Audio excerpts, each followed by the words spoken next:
हिंदी की online classes में आप सभी विद्यार्थियों का एक बार फिर से स्वागत है। कक्षा 9 में हम चैप्टर पढ़ रहे थे मेरे संग की औरतें, जो हमारी पूरक पुस्तक है द्वितीय, उसका एक चैप्टर था, वो चल रहा था अपना। और उसमें हम पढ़ रहे थे कि किस प्रकार से लेखिका बताती है कि मेरे टाइफाइड हो जाने के कारण मैं आज़ादी के उस जश्न में भाग नहीं ले पाई। ये हम पढ़ चुके थे और डॉक्टर ने मुझे जाने के लिए मना कर दिया। मैं बहुत दुखी थी और मेरे पिताजी मुझे ब्रदर्स कारामजो नामक उपन्यास देके गए और उस उपन्यास का मेरे जीवन पर बहुत प्रभाव पड़ा।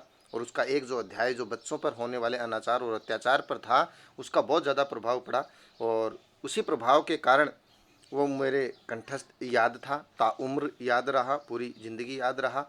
और उस अध्याय के प्रभाव से मैंने कुछ नाटक और कहानी भी लिखी बच्चों से संबंधित, जैसे जादू का कालीन मेरा नाटक, नहीं 3 किलो की छोरी, ऐसी कुछ कहानियां हैं, कुछ नाटक हैं। और कठ गुलाब जैसा उपन्यास भी उन्होंने उसी उपन्यास के एक अध्याय के प्रभाव से लिख डाला था।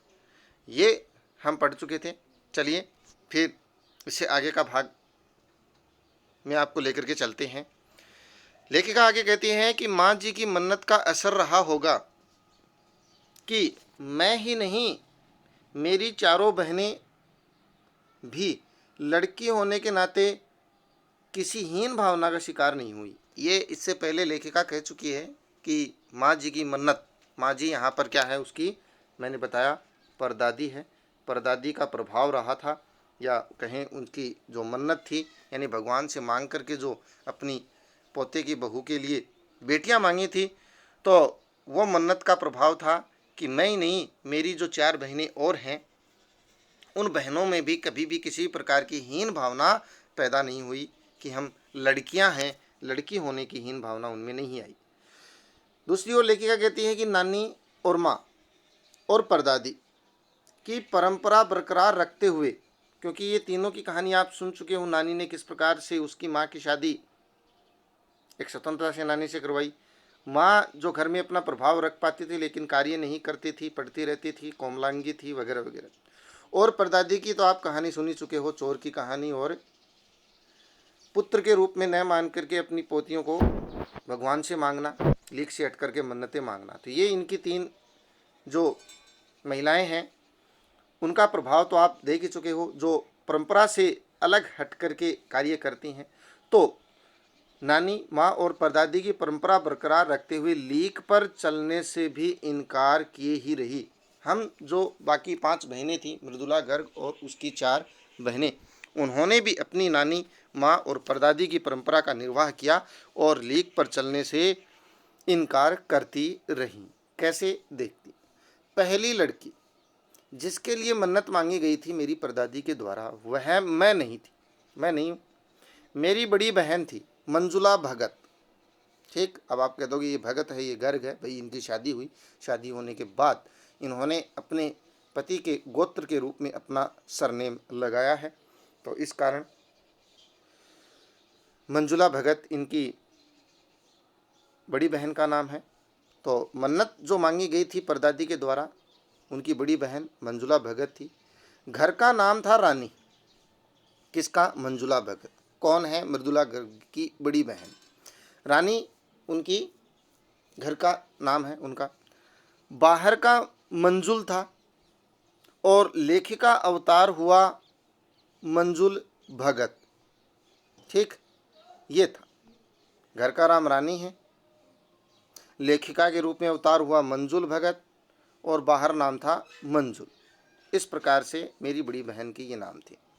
क्योंकि लिखना शादी के बाद शुरू किया था, शादी हो जाने के बाद लेखिका बनी थी, और अपना नाम बदलकर पति का ग्रहण करने में कोई हीन भावना आड़े नहीं आई थी। ज़्यादातर महिलाएं कर लेती हैं, अपना नाम अपने पति के साथ जोड़ करके उनका सरनेम अपने सरनेम के साथ लगा लेती हैं।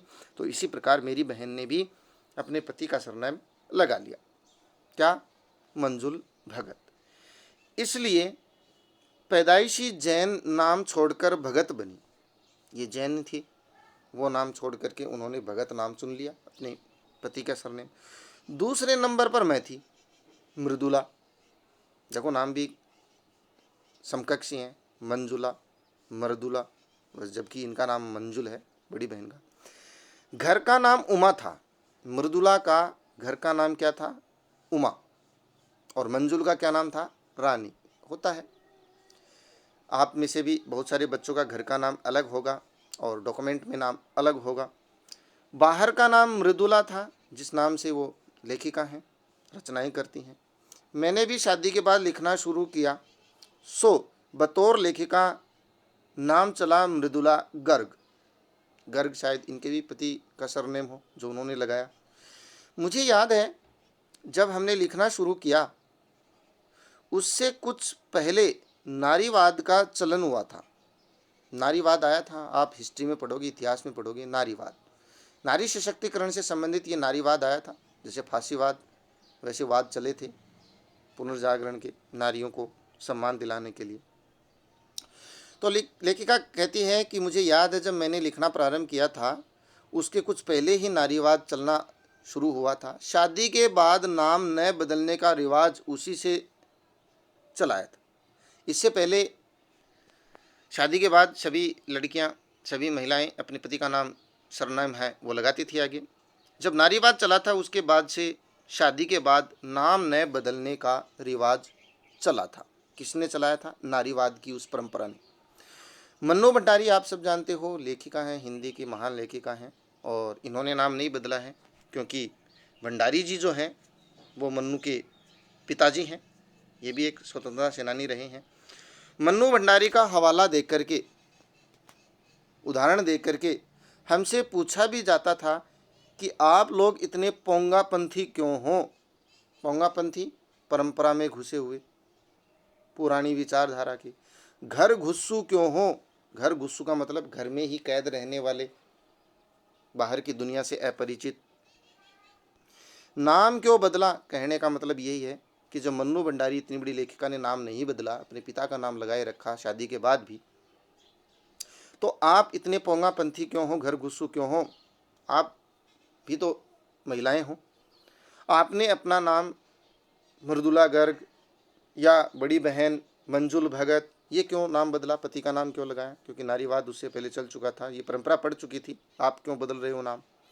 हमारे पास इसका कोई ढंग का जवाब नहीं होता था, हम इसका जवाब नहीं दे पाते थे कि हमने नाम क्यों बदला, पति का नाम क्यों लगाया, जबकि ये चीज़ें बंद हो चुकी थी, पति का नाम लगाना।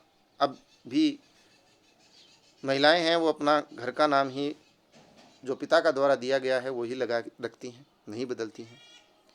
अब भी नहीं है हमारे पास इसका जवाब, पहले भी नहीं था।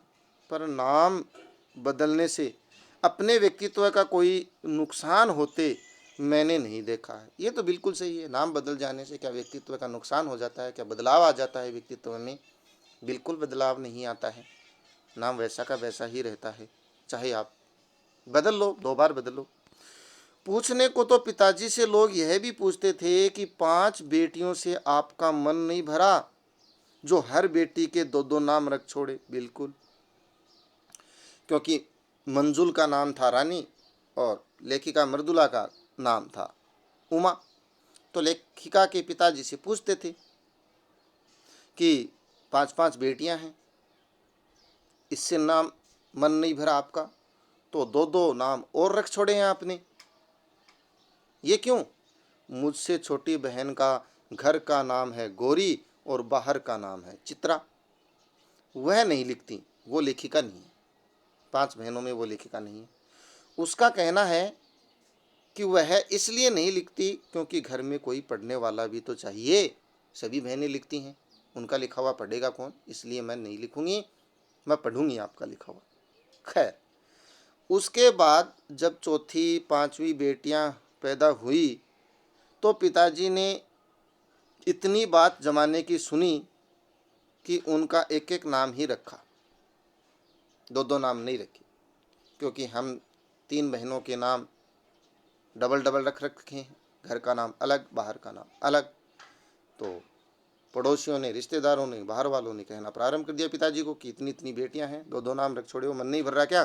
तो उसके बाद इतनी सुनने के चौथी और 5वीं जो बहन हुई तो 2-2 नाम नहीं रखे, उनके एक ही रखे, और नाम था रेणु और अचला। चौथे नंबर का रेणु, 5वें नंबर की बहन का नाम अचला। 5 बहनों के बाद एक भाई हुआ राजीव।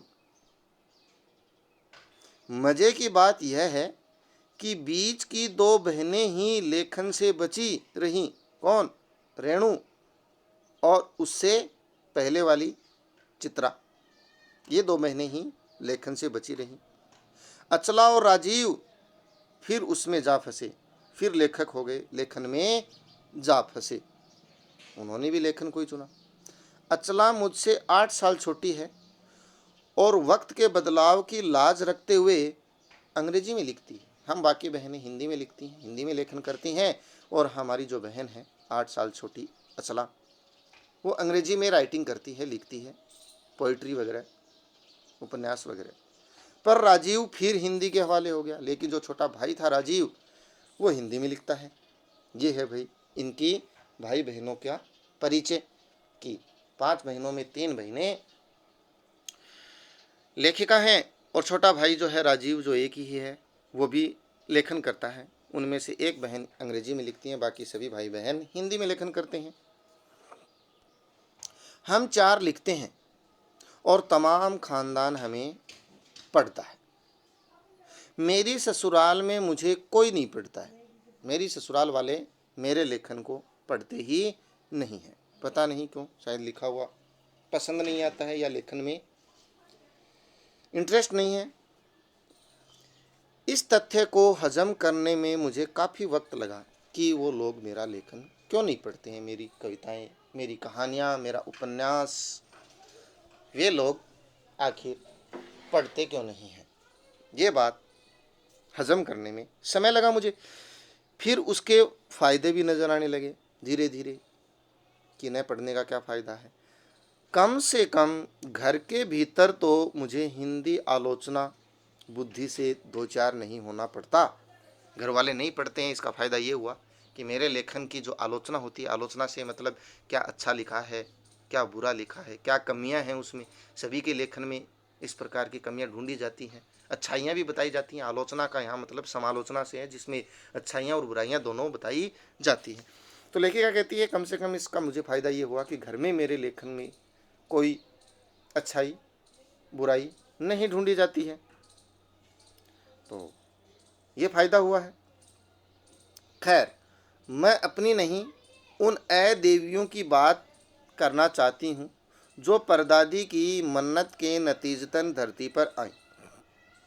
लेकिन क्या कहती है कि मैं अपने बारे में ज़्यादा नहीं बताना चाहती।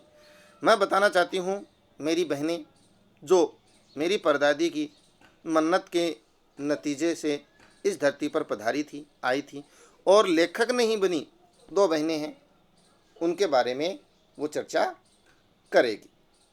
ठीक, उनके बारे में जान लेते हैं भाई क्या कहना चाहती हैं। जो बनी उन्हें सांस लेने की ज़रूरत कुछ ज़्यादा हो, समझ में आता है। जैसा मेरे पिताजी ने एक बार मंजुल से कहा था कि कोई दम नहीं घुटता, सांस लेने की ज़रूरत ही ज़्यादा है। दम घुटता नहीं है, दम घुट ही नहीं सकता है। दम जब घुटने का मतलब निकले तो ये सोच लेना सांस ज़्यादा लेनी है। तो लेखिका क्या कहती है, मेरी परदादी के नतीजतन जो 2 बहनें और आई थीं जो लेखक नहीं थी, उनके बारे में बात करना चाहती हूँ। और जो लेखिका बनी उन्हें तो सांस लेने की ज़रूरत कुछ ज़्यादा हो, क्योंकि वो सोचती हैं कि मेरे पास तो समय ही नहीं है, दम घुट रहा है। ऐसी बात नहीं है। पिताजी ने कहा सांस घुटना कोई नहीं होता है। सांस घुटने का मतलब ये है कि सांस ज़्यादा लो। पर यहाँ तो हम शेर तो गैर लेखिका बहनें सवा शेर थीं हमारे नाम से। हम अपने आप को शेर समझती हैं, बुद्धिमान ज़्यादा समझती हैं, लेखिका और ज़्यादा। जो गैर लेखिका हैं, बहनें हैं 2 जो लेखिका नहीं बन पाई हैं, वो हमसे ज़्यादा महत्वपूर्ण थी, उनके कारनामे और ज़्यादा थे आगे, सवा शेर। 4थे नंबर वाली रेणु, उसके बारे में सुनो। 4थे नंबर वाली रेणु का आलम यह था कि गर्मी की दोपहरी में स्कूल से वापसी पर जब गाड़ी उसे और उससे छोटी बहन अचला को बस अड्डे पर से लेने जाती तो रेणु उसमें बैठने से इनकार कर देती थी। ये देखो सनकी हैं उसकी बहनें भी, परदादी नानी की तरह, कि चौथे नंबर की जो बहन है रेणु, ठीक है, उसको और उसकी एक बहन चित्रा है, उन दोनों को गर्मियों के मौसम में दोपहरी में स्कूल से वापसी के लिए बस अड्डे पर लेने जाती उनके घर की गाड़ी, तो रेणु उसमें बैठने से इनकार कर देती। मैं तो गाड़ी में नहीं बैठूंगी। क्यों भाई? उसका कहना था कि यूँ थोड़ा सा रास्ता गाड़ी में बैठकर तय करना सामंतशाही का प्रतीक था। बिल्कुल लगता तो ऐसा ही है भाई। आपको बस में आना है स्कूल से और घर तक के लिए गाड़ी आ रही है थोड़ी सी दूर के लिए, तो लेखिका सोचती है कि ये तो सामंतशाही का प्रतीक है, दिखावा है, पाखंड है। कितनी सी दूर के लिए घर वाले गाड़ी भेज रहे हैं, तो यूँ थोड़ा से दूर गाड़ी में बैठना सामंतशाही है। वो नहीं बैठती थी दोपहरी में, जो शायद था भी। बिल्कुल लेखिका भी मानती है, हम भी मानते हैं। पर साथ ही पिता के अतिरिक्त लाड़ का भी तो नतीजा था। पिताजी अपनी उस बेटी से ज़्यादा लाड़ करते थे, प्यार करते थे, इसलिए भेजते थे कि बेचारी दोपहरी में परेशान हो जाएंगी, गाड़ी में बैठकर आ जाएंगी। लेकिन दोनों बातें हैं। और रसोइये को खाना खिलाकर जल्दी फारिग करने की लाचारी का भी। रसोइया जल्दी से उनको खाना खिला देगा और क्या हो जाएगा? फारिग हो जाएगा। फारिग यानी कार्य से मुक्त हो जाएगा, निश्चिंत हो जाएगा कि चलो खाना खिला दिया। रसोइया है वो जल्दी ही फ्री हो जाएगा।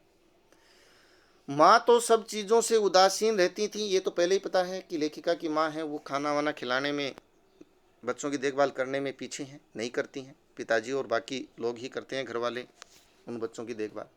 और पिता काफ़ी कुड़ते भुनते थे, गुस्सा करते थे, परेशान होते थे जब देखते थे कि अचला गाड़ी में बैठी चली आ रही है और रेणु पीछे पीछे। ऊपर मैंने चित्रा बोल दिया था, चित्रा उससे बड़ी है, दोनों से अचला थी वो। ठीक कर लें। रेणु पीछे पीछे पसीने में तरबतर आ रही है। बोलो, एक बहन जो अचला है वो गाड़ी में बैठी आ रही है, दूसरी कह रही है सामंतशाही का प्रतीक है, और वो पीछे पीछे पसीने में तरबतर आ रही है। खरामा खरामा अर्थात धीरे धीरे। तो धीरे धीरे रेणु है वो बेचारी गर्मी में चली आ रही है। बचपन में एक बार चुनौती दिए जाने पर उसने जनरल थिमैया को पत्र लिखकर उनका चित्र मंगवा लिया था। ये लो, किसकी बात हो रही है? रेणु की बात हो रही है। लीक से हट चलना, ऐसे कारनामे करना परंपरा है, वो भी निभा रही हैं। उन्होंने एक बार चुनौती मिले जाने पर, शर्त वर्त लग जाती है, चुनौती मिल जाती है कभी कभार, तो उन्होंने जनरल थिमैया, उस समय का कोई अंग्रेज अधिकारी है, उसका चित्र मंगवा लिया था पत्र लिख करके, जो एक मोटरसाइकिल सवार जवान आकर के उसके हाथ में दे गया था। ये लो, पड़ोस में उसका रुतबा काफ़ी बढ़ गया था कि देखो इस लड़की ने इतने बड़े अधिकारी का चित्र मंगवाया है, मतलब को जानता है। अब अधिकारियों से जानकारी मतलब रुतबा तो बढ़ना ही था। गाड़ी में बैठने के साथ उसे इम्तिहान देने से भी परहेज था। इम्तिहान देने से तो परहेज बड़ों बड़ों को होता है, तो वो भी इम्तिहान देने से बचना चाहती थी। इम्तिहान यहाँ पर क्या है? परीक्षा। परीक्षा नहीं देना चाहती है भाई। क्या हुआ? स्कूल तो जैसे तैसे पास कर लिया, पर जब बीए का इम्तिहान देने की बारी आई तो वह अड़ गई। स्कूल 12वीं पास तो उसने कर लिया, स्कूलिंग तो कर ली, लेकिन जैसे ही बीए का इम्तिहान देने की बारी आई तो अड़ गई। बोल नहीं, क्या फ़ायदा है बीए करने का? पहले मुझे समझाओ कि बीए करना क्यों ज़रूरी है, क्यों करें बीए, क्या फ़ायदा? बीए मतलब स्नातक, ग्रेजुएशन। बताओ फ़ायदे, बताओ इसको क्यों करें? तब मैं इम्तिहान दूंगी। रेणु क्या कहती है? पहले मुझे ये बताओ कि इम्तिहान देना ज़रूरी क्यों है, करना ही क्यों ज़रूरी है बीए? अगर मुझे यकीन आ गया कि हाँ कोई फ़ायदा है तो इम्तिहान दूंगी, वरना नहीं, वरना तो मैं नहीं दूंगी। हमने तरह तरह के तर्क दिए। माँ ने कहा पिताजी से पूछो कि क्या फ़ायदा है, क्या नुकसान है बीए करने का। ठीक है, तो माँ के पिताजी के और इशारा करने पर पिताजी बताएंगे अब कि क्या फ़ायदा है। पिताजी ने कहा बीए कर लोगी तो नौकरी कर पाओगी। ओके, यही होता है लगभग पढ़ाई से संबंधित। अरे पढ़ ले, नौकरी लग जाएगी, नौकरी लग जाएगी तो शादी कर पाओगी अच्छे घर में। वैसे शादियां हो ही जाएंगी लड़कियों की, लोग इज्जत से देखेंगे। तर्क देखिए पिताजी के, वगैरह वगैरह। इससे अलावा भी बहुत सारे तर्क दिए। कर लो बीए, नौकरी कर लग जाएगी, शादी हो जाएगी, घर बस जाएगा, लोग इज्जत से देखेंगे, ऐशो आराम की ज़िंदगी होगी। कोई तर्क विश्वसनीय नहीं लगा, न रेणु को और न खुद उन्हें। ये तर्क संगत बात नहीं लगी खुद उन लोगों को भी जो समझा रहे थे उनको, और रेणु को तो लगना ही नहीं था। आखिर उन्होंने उसी कुतर्क का सहारा लिया जो युगों से माँ बाप के काम आता रहा है। कौन सा कुतर्क? मैं कह रहा हूँ करना है। आखिर में जब समझाते समझाते माता पिता थक जाते हैं तो माता पिता क्या कहते हैं? मैं कह रहा हूँ इसलिए ये काम करना है तेरे को, ज़्यादा बकवास नहीं चलेगी तुम्हारी। तो यही तर्क लिया पिताजी ने, कहा बीए करो क्योंकि मैं कह रहा हूँ इसलिए करो, दो इम्तिहान। रेणु ने बीए कर ली, कर तो लिया पर सिर्फ पिता की खुशी के लिए, यानी कोई फर्स्ट डिवीज़न नहीं, यानी पास होने लायक नंबर ला करके उन्होंने बीए कर लिया। बहुत अच्छा, कैसे न कैसे करके रेणु ने बीए किया। सच बोलने में वह माँ से भी 2 कदम आगे है। ये लो, सत्यवादी है। सत्यवादी तो होना ही चाहिए, माँ की तो खास बात थी, इसलिए तो घर में उनकी इज्जत थी, सम्मान था, हर काम पूछा जाता था। तो सच बोलने में तो वो 2 कदम आगे है। गनीमत यह है कि आधा समय उसके सच सुन करके लोग सोचते हैं वह मजाक कर रही होगी, क्योंकि अगर आप ज़्यादा सच बोलना शुरू कर दो, झूठ को मिलाए हुए केवल सच ही बोलो, तो लोग विश्वास ही नहीं करेंगे, क्योंकि सोचेंगे ये भी कोई हो सकता है, क्योंकि लोगों को झूठ बोलने की या झूठ सुनने की आदत पड़ चुकी है। तो वो इतना सच बोलती थी कि लोगों को मजाक लगता था, वो सोचने लगते थे ये थोड़ी हो सकता है, मजाक है। इसलिए बिना मेहनत वह लोगों को हंसाए रख लेती थी, लोगों को हंसाती बहुत थी, केवल सच बोल करके ही वो लोगों को हंसा लेती थी। कौन? रेणु। आज भी उसे कोई इत्र भेंट करता है, इत्र तो जानते ही होंगे आप, सेंट जिसे बोलते हैं, परफ्यूम जिसे बोलते हैं, सेंट, सेंट लिख दिया, सेंट होता है, ठीक। तो आज भी उसे कोई इत्र भेंट करता है तो वह कहती है नहीं चाहिए साहब, मैं तो नहाती हूँ। किससे? इत्र से। तो लोग हंसते हैं। अरे उसके कहने का मतलब यहाँ होता था कि मुझे ये इत्र नहीं चाहिए, मेरे पास बहुत पड़ा है। क्या? इत्र। इतना पड़ा है कि नहा लो चाहे। लेकिन वो सीधा कह देती कि नहीं चाहिए, मैं तो इससे नहाती हूँ, बहुत सारा है, और लोग हंस देते थे। अब आगे क्या होगा? तीसरे नंबर पर जो चित्रा है उसकी बातें, बाकी और जो बहनें हैं उसकी बातें आगे आएंगी। आज की हमारे इस वीडियो में हम इतना ही पढ़ेंगे, छोटे छोटे भागों में इस पूरे चैप्टर को, क्योंकि चैप्टर लंबा है। पढ़ने की कोशिश करेंगे, आसानी से समझने की कोशिश करेंगे, तब जाकर के ये पूरा अध्याय मेरे संग की औरतें बैठेगा। क्योंकि इसमें अलग अलग महिलाओं की स्टोरी हैं, कहानियाँ हैं, उनको अलग अलग रूप में दिमाग में याद रखनी है आपको, इसलिए थोड़ा थोड़ा करके पढ़ते हैं। तो आज के हमारे इस वीडियो में इतना ही, मिलते हैं इसके आगे के भाग में। तब तक के लिए आप सभी विद्यार्थियों का धन्यवाद।